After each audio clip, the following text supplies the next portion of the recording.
Rasulullahi kudiwatuna wa da'watu risalatuna bi kanati sadatuna lahu ẹ jẹ́ kí n sáré mọ́rọ̀ kan wá. Abdul Basit. náà. Báyà kí wọ́n mọ̀ tún ní Yorùbá. ok. Ká lè jọ gbọ́ra wáyé. Ẹ mọ̀ wo sẹ́rọ̀ tí mo fẹ́ sọ yìí. Lahakba 1926 ẹ wo 1926 tí túmọ̀ sí pé 93 years ago ńlọrọ̀ yìí ti wà ńlẹ̀. Wọ́n pe ìwé tí mo fẹ́ kà fún wa yìí kò rọrùn fún akámọ́rú búùkù ké. Ẹ bá ń lòdù báyìí síbí. Ẹnìkan.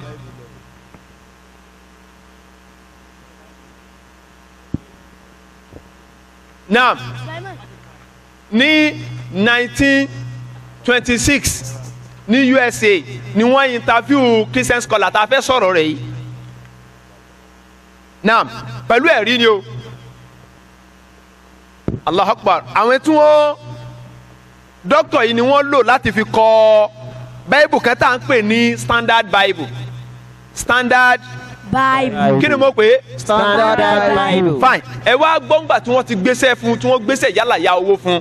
Mo fẹ́ ká gbọ́ nǹkan tó sọ. Allahu Akbar. Mo jẹ̀mú Ọlọ́run. Ta ni kó tọ́ yẹn sórí ilẹ̀? Àbí ta ni kó wá tọ́ àwọn èèyàn sọ́nà lórí ilẹ̀? Ẹ jẹ́ ká gbọ́ nǹkan tí àwọn onímọ̀ ẹ dákun ẹ mọ̀ sọ pé pásítọ̀ kẹ́ sọ báyìí. Àwọn onímọ̀ nípa rẹ̀ tó yẹ pé àwọn tẹ̀ jókòó tí làwọn ń kọ́. Ebi ètò wọn kọ jáde fáwọn làwọn ṣe gíní ni wọ́n ń lò. Fine. Ẹ wá jẹ́ ká wo àwọn tí wọ́n ń kọ́ gangan tí wọ́n sọ. Wọ́n ní lost book preface yẹn wọ́n ní by Dr. Frank Cran. láti ọwọ́ Dr. Frank Cran. Ó ní the great things in this world are growing. ó ní ohun tí ó tóbi jù láyé yìí òun náà ní ìdàgbà. This apply to books as well as to institutions. eléyìí náà yìí sì ń ṣẹlẹ̀ sí àwọn ìwé àti àwọn ibi tí wọ́n gbé ti ń kọ wọ́n. The Bible is a grow. Bible gẹ́gẹ́ fúnra lára rẹ̀ náà ń dàgbà. Many people do not understand that it is not a book written by a single person. ọ̀pọ̀lọpọ̀ ènìyàn ni kò sì yé wípé Bíbélì kìí ṣe ìwé tí ó jẹ́ kíkọ láti ọwọ́ ènìyàn kan ṣoṣo. But it is a library of several books ṣùgbọ́n ó jẹ́ àkójọpọ̀ àwọn ìwé. which were composed by various people in various countries. èyí tí ó jẹ́ kíkọ láti ọwọ́ oríṣiríṣi ènìyàn àti oríṣiríṣi orílẹ̀-èdè. It is interesting to know ó sì ṣe ó dùn mọ́ wa láti mọ̀ how this library grew and upon what principle some books were accepted and some rejected. gẹ́gẹ́ bí àwọn àkójọpọ̀ ìwé yìí ṣe dàgbà lórí pé àwọn ohun tí wọ́n lò láti fi gba àwọn kan wọlé àti bí wọ́n ṣe dá àwọn kan padà nínú wọn. Of course, fúndé yìí we may take people's word for the reason why certain books we are choosing.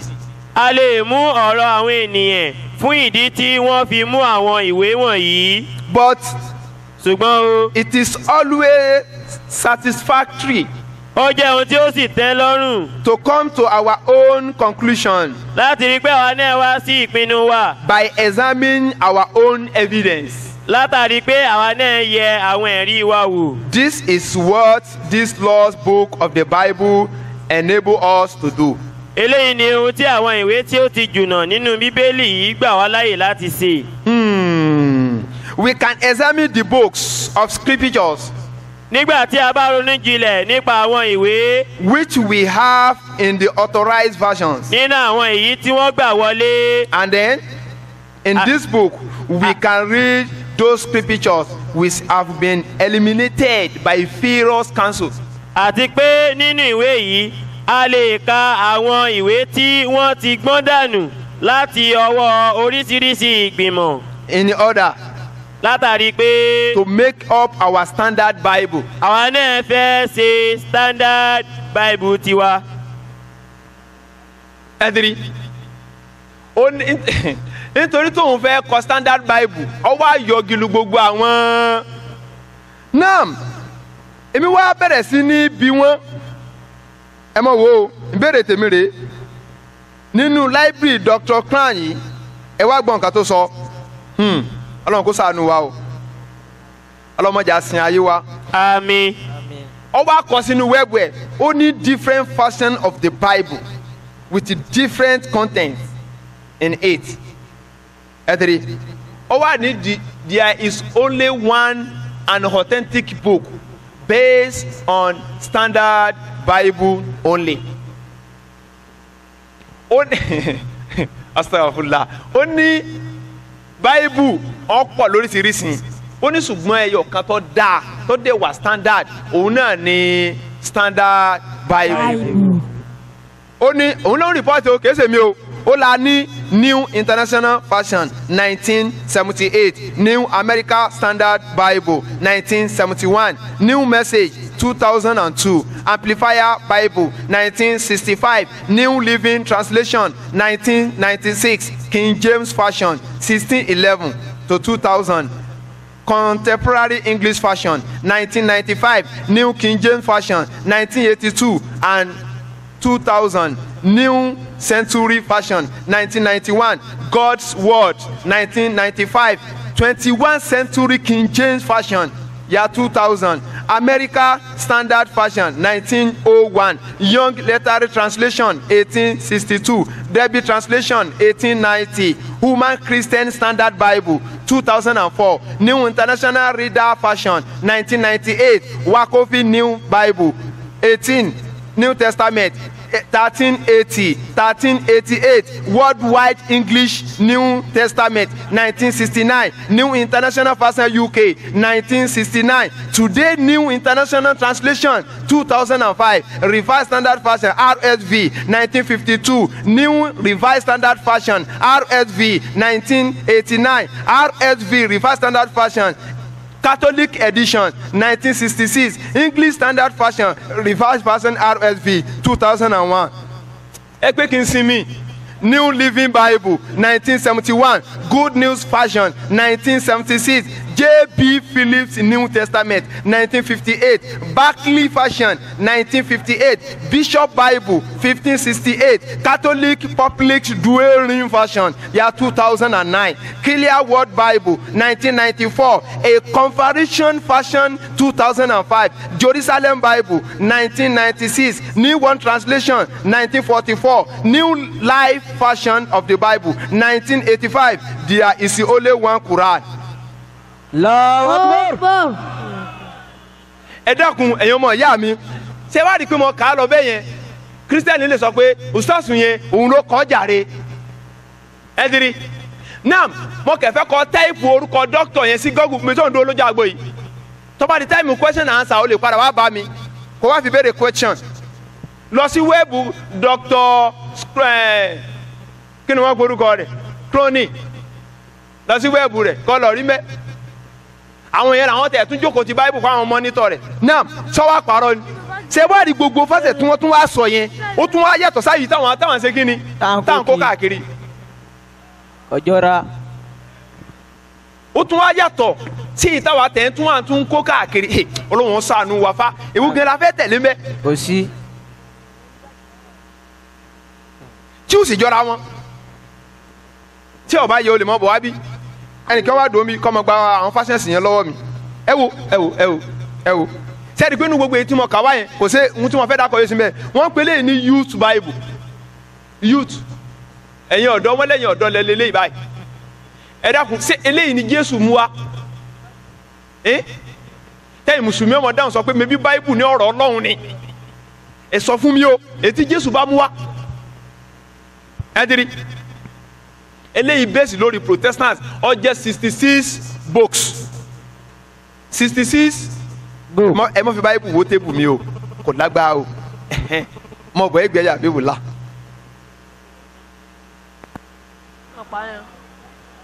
ẹ pẹ̀lẹ́ ẹ tiri wọ́n ń pèlè ní youth bible àwọn ọ̀dọ́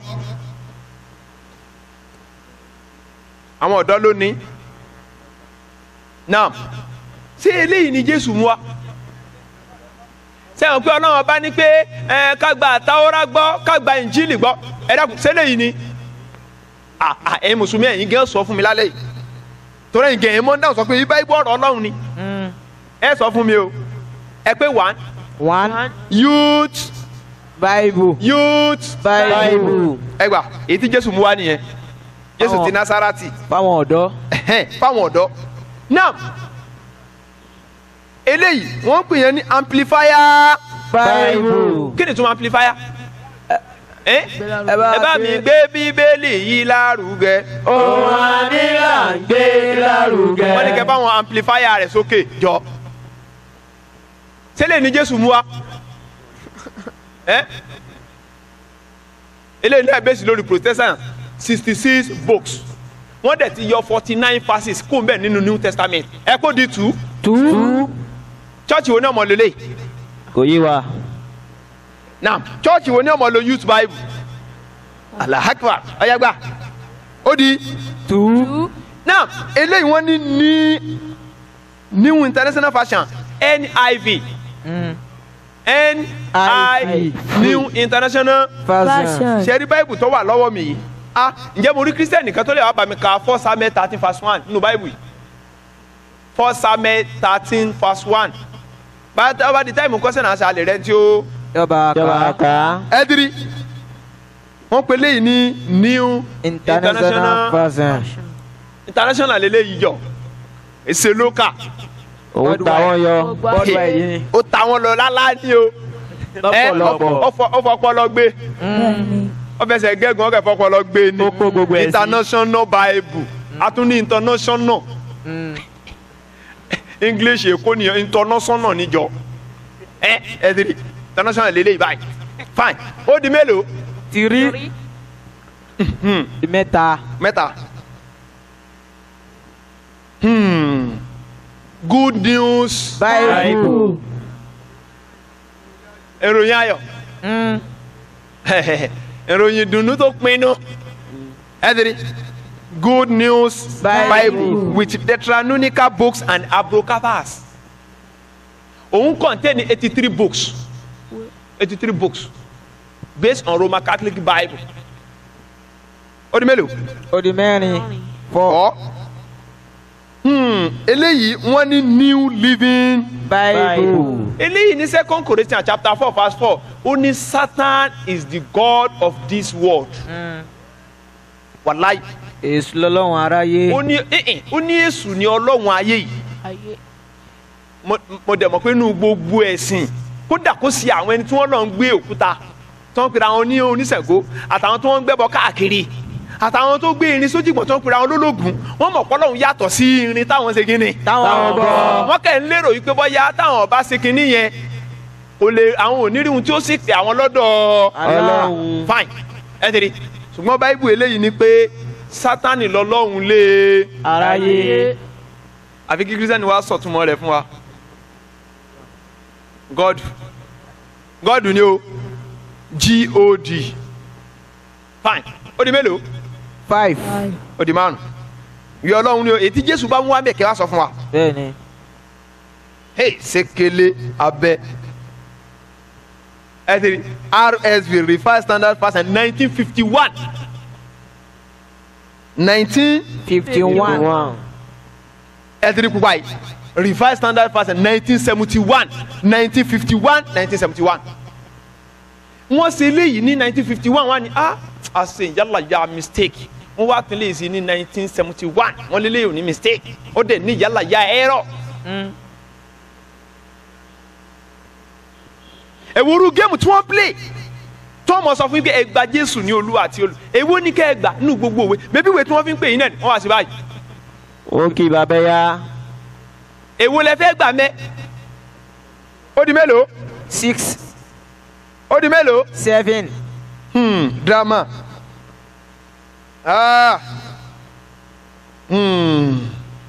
Women's bible. Women's Bible. Women's Bible. Allah. Bible àwọn obìnrin. Obìnrin náà tún ní. bible. Yeah. Allah. inú ayé yìí náà tá a wà yìí àti ìwọ́nú ẹ o introduction là ń ṣe lọ́wọ́ women Bible. fine ó di mélòó Ó di 8. Mẹ́jọ. kele ẹdiri my first hand Bible Bible. ẹdiri hand Bible kele Ọmọ fi kọ́wọ́. wọ́n sọ èdè sàkọ́sì. hand lóòótọ́ sì ni hand ni kéré bí ṣe bá rí èèpo kọ̀ọ̀kan nù tiẹ̀ ó nípọn jẹ tí erin lọ ẹ wo ẹdiri èèpo ẹyọ kan rè Kọ́bá àmọ́ gbòòní. ẹ wá wo àwòrán apẹjalẹ Galili. ọkẹ mú lọ báyìí hand Bible. hand Bible. hand Bible. èwo lẹ ní àtẹ̀lé Kò sí. kò yé wa. ó di mélòó 9. mẹ́sàn-án the message ẹ dákun èwo lẹ ká tẹ̀lé ó di mélòó 10. mẹ́wàá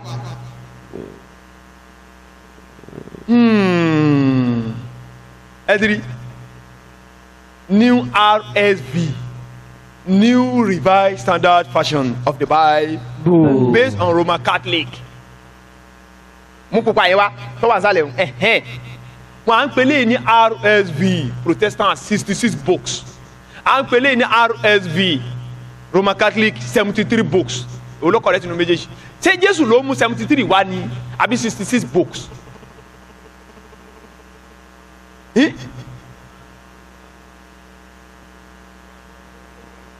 mo mọ̀ pé Jésù ò gbọ́dọ̀ mú méjèèjì wá. Bẹ́ẹ̀ni. Àbí Jésù dẹrù wá ni. ó di mélòó. 11. New Living Bible 1981. ṣé o pé eléyìí ní Sátánì lọ́lọ́run Bẹ́ẹ̀ni. wọ́n ti wá rí kọ́rọ̀ burúkú o láti sọ yìí wọ́n yá sáré gbà kúrò níbi eléyìí ẹ̀rí pé òun fẹ́lẹ́ gan-an. Wọ́n ti yọkù dáadáa ni. wọ́n ní kò tẹ́ ẹ̀ bójúmọ́ káàmọ́ dáhùn sọ pé Jésù àbí Èṣù ni Ọlọ́run wọ́n gbà kú o. lọ́ọ̀ ẹ wo géèmù ó di mélòó. 12. 12. Wedding Bible. Òun tó lọ́mọ rí. onílé. ẹdiri bàbá ẹ wo tí wọ́n pè ní Jet Bible jet ẹdiri tọ́ba ti wà nù plane sáà mọ̀ fi nẹ́jú nso wọ́n tún kọ́lé fún. ẹdiri wọ́n preserve ẹ̀ ní ẹdiri center reference wọ́n jẹ̀ mọ́ Ọlọ́run n kò bá. Òun ní pákéjì. ẹgbà ó di mélòó. 13. 13. Mẹ́tàlá. àwa nìkan o.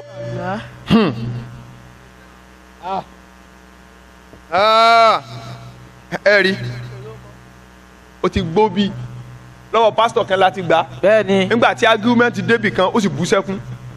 Ojú náà ni. wàláì ó láwọn pásítọ̀ kan láti Ṣakí wọn mọ́ wà ń bá wọn lábúlé àwọn ó lẹ́yọ̀kẹ́ yìí náà wọ́n sì gbé kalẹ̀ fáwọn. kéékù sèmi mò ń sọ òun ló ń sọ ó lè play ọdún ẹ̀ fún wa gan. ó ní ọjọ́ táwọn ọba ti rí owó fi ilẹ̀ báyìí pásítọ̀ bínú lọ ni ó lè lọ tẹ́lẹ̀kẹ́ àbí àwọn pè àbí báwo lẹ́ ń pè níwájú lọ́hùn yóò pé kò sí àdúrà fáwọn lé ní business center. Kò sówó kò sádùá ni. ǹgbà ọ̀rọ̀ bá débì kan tágúmẹ́ǹtì débì kan ó sì bú ẹkún wọ́n ní kí ló ní àṣà tí ń bá ba yín pàdé ńkọ́ mi ò bá wọ ní ọ̀run. ọgbà sílámù jọ tá à ń sọ yìí àjọ kíjímọ̀ nísàlẹ̀ bọ̀rú ńjọ náà. bẹ́ẹ̀ni. báìbù rẹ̀ tá a gbà rè báìbù yìí tún wá yàtọ̀ sí gbogbo báìbù tá a ní. bẹ́ẹ̀ni. tún ìwọ̀n àní bó ṣe wà yìí.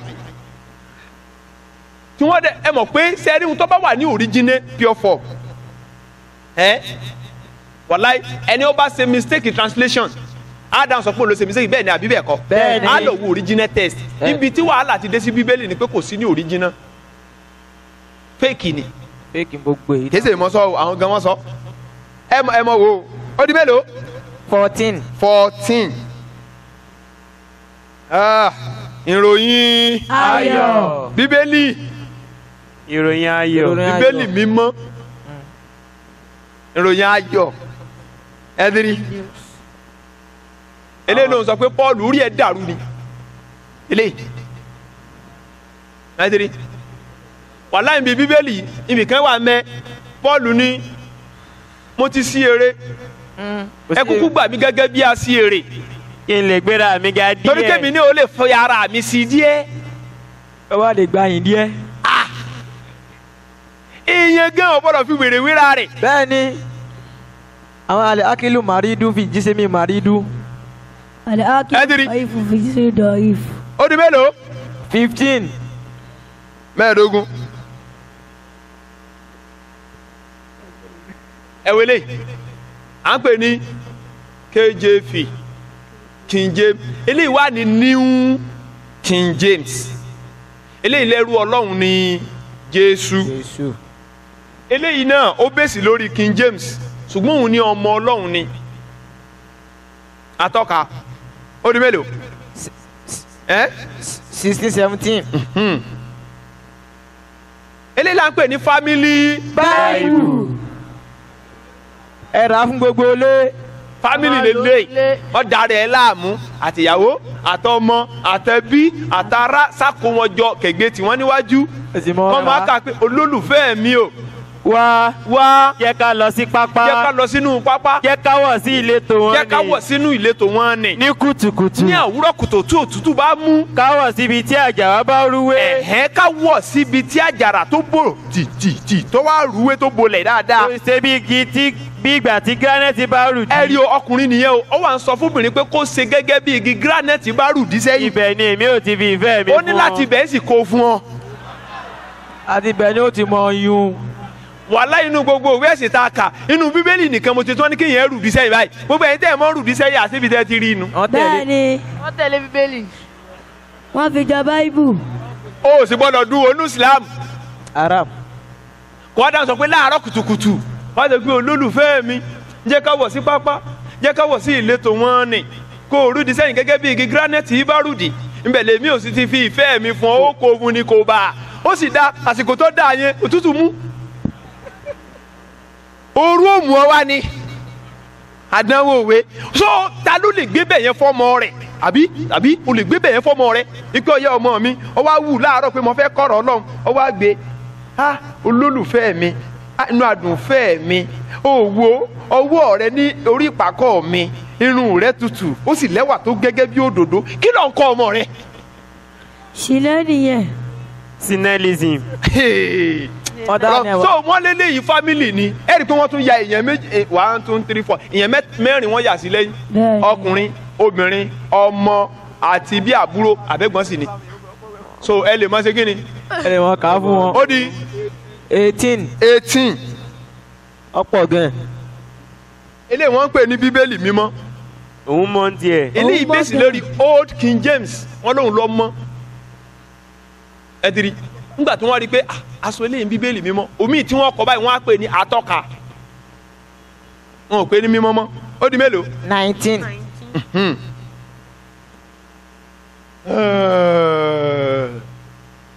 Good News Bible bọ̀ 66 lòun eléyìí òun jẹ́ 83 eléyìí jẹ́ 66.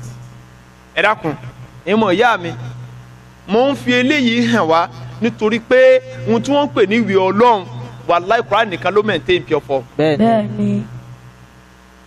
ó di mélòó. 20.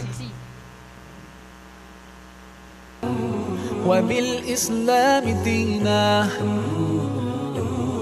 رضيت بالله ربا وبالإسلام دينا وبمحمد صلى الله عليه